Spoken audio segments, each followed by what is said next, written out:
welcome to the Tabletop Games blog topic discussion. Change of interest. Let's face it, the pandemic has made a huge impact on the world overall, including, of course, board games, which is what I want to focus on in this article.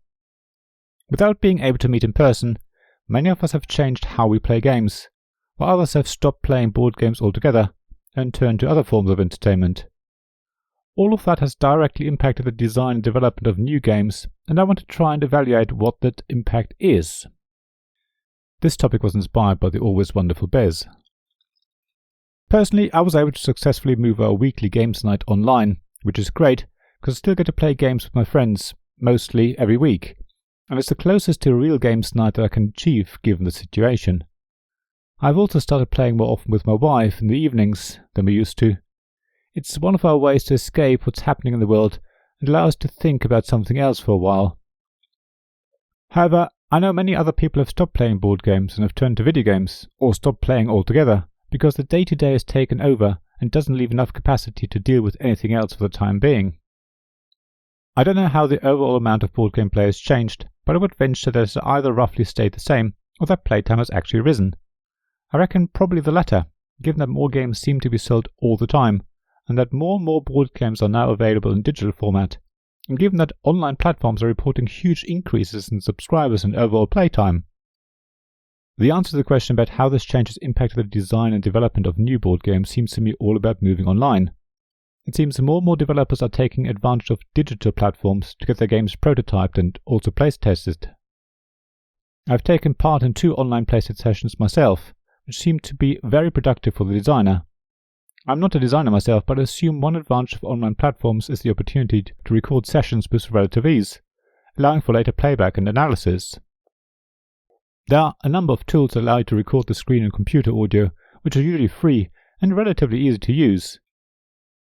Doing that for a physical playtest session relies on cameras, lighting, etc., which is a lot more involved and often more costly. However, it does allow to film the players' faces and see their body language and their physical actions. As a designer, you can probably tell a lot from somebody's body movements. You can definitely more easily see someone's emotions, which is very hard to tell from someone's voice in an online playtest session, even if video chat is used. Of course, the best way to gauge players' emotion is in a real-life face-to-face playtest session. However, there's probably a lot more work involved when trying to make notes of what's being said, what actions someone took, the scores, etc., unless you do have video cameras rolling and record the audio as well.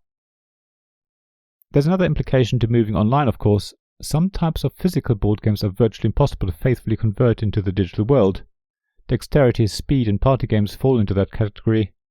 Imagine flicking wooden discs across the table to hit a target. Not so much of a problem in real life, but a completely different experience online. On the other hand, digital games can be very helpful when it comes to housekeeping steps in a game. Shuffling cards, tracking scores, etc. can be handled automatically. But for a playtest session which is trying to see how the game would behave in real life, you don't want to use this sort of automation because it wouldn't be available in a physical game. At the same time, there's no way of shuffling cards that I know of when playing online other than letting the platform do the shuffling for you. One last thing is reaching playtesters.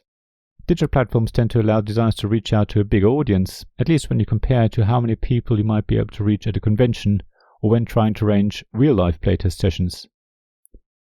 At a convention, you're limited to the people attending, and from those you rely on people having time to and wanting to play a game that's in its early stages and would probably be not as exciting as a final game. If you want to arrange a real-life playtest session, you're limited by the physical location of people and their willingness to travel to wherever you want them to meet, on top of having willing playtesters.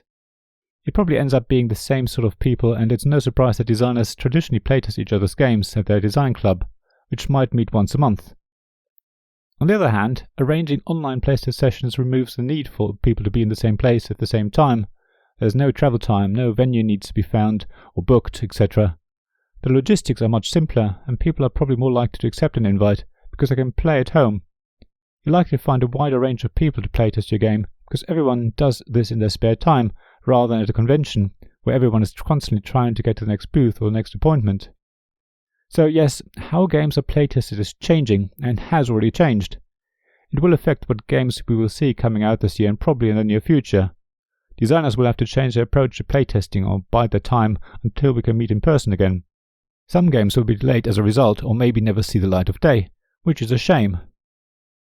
On the other hand, if you always wanted to playtest a game, but were put off doing so at conventions or didn't want to go to a board game club that was holding playtest sessions, then keep an eye out for online playtesting, which more and more publishers are doing. If you can be more active there, we can help designers make their games a reality and ensure our hobby continues to grow. Thank you for listening to this Tabletop Games blog topic discussion podcast. Please check the description below for links mentioned in this episode, as well as to the written version of this article on the blog. If you enjoyed this episode, please subscribe, give us some stars or leave a review.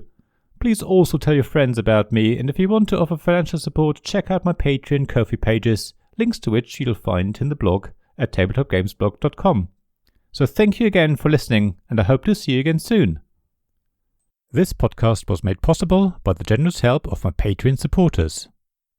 Royal Patron Sean Newman, Castle Guards David Miller and James Naylor, Dice Masters Alex Bardi, Paul Grogan and Robin Kay, and Shining Lights Gavin Jones, Sarah Reed, Richard Simpson and Tim Vernick.